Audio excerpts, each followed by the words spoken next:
बौद्ध धर्म spiritual development का एक रास्ता है। यह हमें खुद को और अपने आसपास की दुनिया को समझने का एक तरीका देता है। यह पुरानी परंपरा इंडिया में 2500 साल से भी पहले शुरू हुई थी। यह सिर्फ एक रिलीजन नहीं है, बल्कि एक फिलॉसफी और जीने का एक तरीका है। यह लोगों को शांति, विजडम और कंपैशन की तरफ गाइड करता है। इसकी टीचिंग्स ब्लाइंड फेथ की बजाय पर्सनल एक्सपीरियंस पर फोकस करती हैं। इसके फॉलोअर्स सफरिंग को खत्म करने और निर्वाणा नाम की अल्टीमेट पीस को पाने की कोशिश करते हैं। बौद्ध धर्म की कहानी एक आदमी की गहरी जर्नी से शुरू होती है, जिसने ह्यूमन एग्जिस्टेंस और सफरिंग के नेचर के बारे में सच्चाई जानने की कोशिश की। बौद्ध धर्म के फाउंडर एक प्रिंस थे, जिनका नाम सिद्धार्था गौतमा था। उनका जन्म लुम्बिनी में हुआ था, जो आजकल नेपाल में है। लगभग 5वीं सेंचुरी बीसीई में उन्होंने बहुत ही लग्जरी वाली जिंदगी जी, दुनिया की हार्श रियलिटीज से दूर रहे। उनके पिता, जो किंग थे, उन्हें किसी भी तरह के पेन या अनहैप्पीनेस से बचाना चाहते थे। सिद्धार्था पैलेस की दीवारों के अंदर बड़े हुए, कंफर्ट और प्लेजर से घिरे हुए। उनकी शादी एक सुंदर प्रिंसेस से हुई थी और उनका एक बेटा भी था। कई सालों तक उन्हें बुढ़ापे, बीमारी या मौत के बारे में कुछ भी नहीं पता था, क्योंकि उनके पिता ने यह पक्का कर लिया था कि वे ऐसी चीजें कभी ना देखें। एक दिन प्रिंस सिद्धार्था ने पैलेस के बाहर जाने का फैसला किया। इस जर्नी ने उनकी जिंदगी और हिस्ट्री के कोर्स को हमेशा के लिए बदल दिया। अपनी ट्रिप्स पर उन्होंने 4 ऐसी चीजें देखी जिनसे वे बहुत अपसेट हुए। उन्होंने एक बूढ़ा आदमी, एक बीमार आदमी, एक डेड बॉडी और एक शांत वॉन्डरिंग एस्थेटिक देखा। इन दृश्यों से उन्हें यह समझ आया कि सफरिंग जिंदगी का एक यूनिवर्सल हिस्सा है। वे समझ गए कि वेल्थ और लग्जरी उन्हें या उनके चाहने वालों को इन सच्चाइयों से नहीं बचा सकते। इस गहरी रियलाइजेशन ने उनके अंदर एक पावरफुल डिजायर जगाई कि वे सभी सफरिंग को दूर करने और लास्टिंग पीस पाने का एक तरीका खोजें। 29 साल की उम्र में सिद्धार्था ने एक मुश्किल फैसला लिया। उन्होंने अपना पैलेस, अपना फैमिली और अपनी रॉयल लाइफ छोड़ दी। उन्होंने वर्ल्डली पोजेशंस को त्याग दिया और ट्रूथ के एक होमलेस सीकर बन गए। 6 लंबे सालों तक उन्होंने अलग अलग टीचर्स के साथ एक्सट्रीम सेल्फ डिनायल और सिवियर मेडिटेशन की प्रैक्टिस की। उन्हें उम्मीद थी कि अपने बॉडी को पनिश करके वे अपने माइंड को फ्री कर सकते हैं। हालांकि इस रास्ते से वे सिर्फ मौत के करीब पहुंचे और उन्हें वे जवाब नहीं मिले जो वे ढूंढ रहे थे। उन्हें समझ आया कि ना तो एक्सट्रीम लग्जरी और ना ही एक्सट्रीम सेल्फ टॉर्मेंट सही रास्ता था। उन्हें एक मिडिल वे ढूंढना था। एक्सट्रीम एसेटिसिज्म को छोड़ने के बाद सिद्धार्था बोधगया, इंडिया में एक बोधि ट्री के नीचे बैठ गए। उन्होंने तय कर लिया था कि जब तक उन्हें अल्टीमेट ट्रूथ नहीं मिल जाता, तब तक वे नहीं उठेंगे। गहरी मेडिटेशन से उन्हें आखिरकार एनलाइटनमेंट मिल गई और वे बुद्धा बन गए, जिसका मतलब है अवेकेंड वन। उनके पहले सरमन में उनकी खोज के कोर प्रिंसिपल्स सामने आए, जिन्हें 4 नोबल ट्रूथ्स कहा जाता है। पहली ट्रूथ यह है कि जिंदगी में इनेविटेबल रूप से सफरिंग होती है या दुखा। दूसरी ट्रूथ यह है कि यह सफरिंग हमारी क्रेविंग्स, डिजायर्स और अटैचमेंट्स की वजह से होती है। तीसरी ट्रूथ यह है कि इस सफरिंग को खत्म करने का एक तरीका है। चौथी ट्रूथ यह है कि सफरिंग को खत्म करने का तरीका एक स्पेसिफिक पाथ को फॉलो करना है। सफरिंग को खत्म करने के इस पाथ को नोबल 8-फोल्ड पाथ कहा जाता है। यह एथिकल कॉन्डक्ट, मेंटल डिसिप्लिन और विजडम के लिए एक प्रैक्टिकल सेट ऑफ गाइडलाइंस है। यह ब्लाइंडली फॉलो करने वाले रूल्स का एक सेट नहीं है, बल्कि एक माइंडफुल और बैलेंस्ड लाइफ जीने के लिए एक गाइड है। इस पाथ में right understanding, right thought, right speech, right action, right livelihood, right effort, right mindfulness और राइट कंसंट्रेशन शामिल है। ये 8 एलिमेंट्स आपस में जुड़े हुए हैं और इन्हें एक साथ प्रैक्टिस करने के लिए है। ये उस मिडिल वे को रिप्रेजेंट करते हैं जिसे बुद्धा ने खोजा था, सेल्फ इंडल्जेंस और सेल्फ मॉर्टिफिकेशन की एक्सट्रीम्स से बचते हुए, जो लिबरेशन की तरफ गाइड करता है।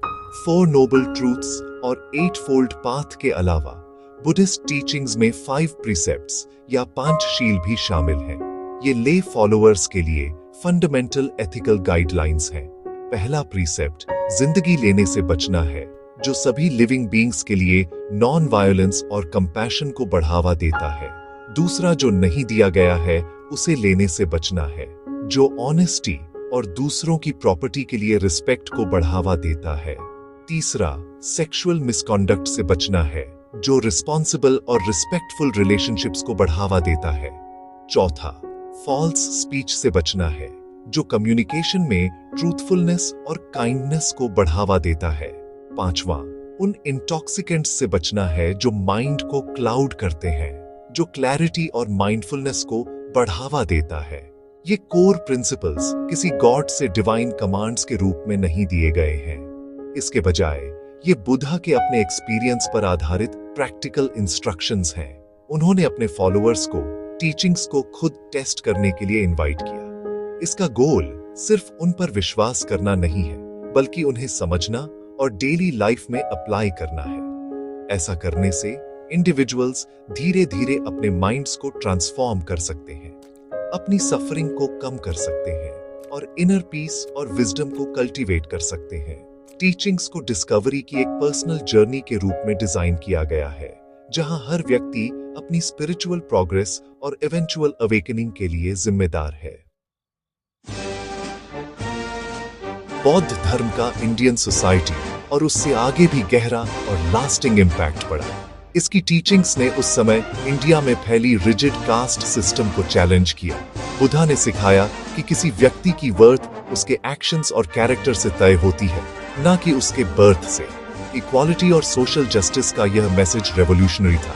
इसने जिंदगी के सभी वर्गों के लोगों को उम्मीद और डिग्निटी दी, जिनमें लोअर सोशल स्ट्राटा के लोग भी शामिल थे। मॉनेस्टरीज लर्निंग और एजुकेशन के केंद्र बन गए, जो किसी भी बैकग्राउंड के लोगों के लिए खुले थे। इस इंक्लूसिव अप्रोच ने एक ज्यादा कंपैशनेट और इक्विटेबल सोसाइटी को बढ़ावा देने में मदद की, जहां स्पिरिचुअल अटेनमेंट सभी के लिए एक्सेसिबल था।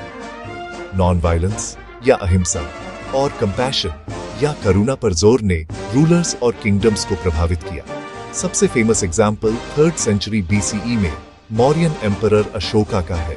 एक ब्लडी वॉर के बाद अशोका रिमॉर्स से भर गए और उन्होंने बौद्ध धर्म अपना लिया। उन्होंने अपने रूल को कॉन्क्वेस्ट से पीस और वेलफेयर में बदल दिया।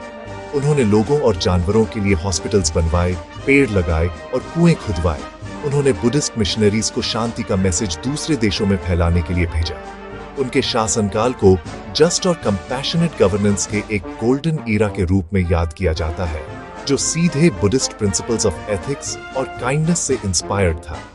इंडिया से बौद्ध धर्म एशिया में दूर दूर तक फैल गया।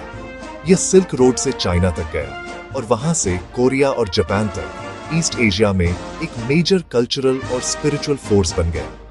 यह दक्षिण में श्रीलंका, थाईलैंड, कंबोडिया, लाओस और म्यांमार तक भी गया, जिससे साउथ ईस्ट एशिया के सोसाइटीज को आकार मिला। 7वीं सेंचुरी में यह तिब्बत पहुंचा, जहां यह टिबेटन बुद्धिज्म के नाम से एक यूनिक और रिच ट्रेडिशन में विकसित हुआ।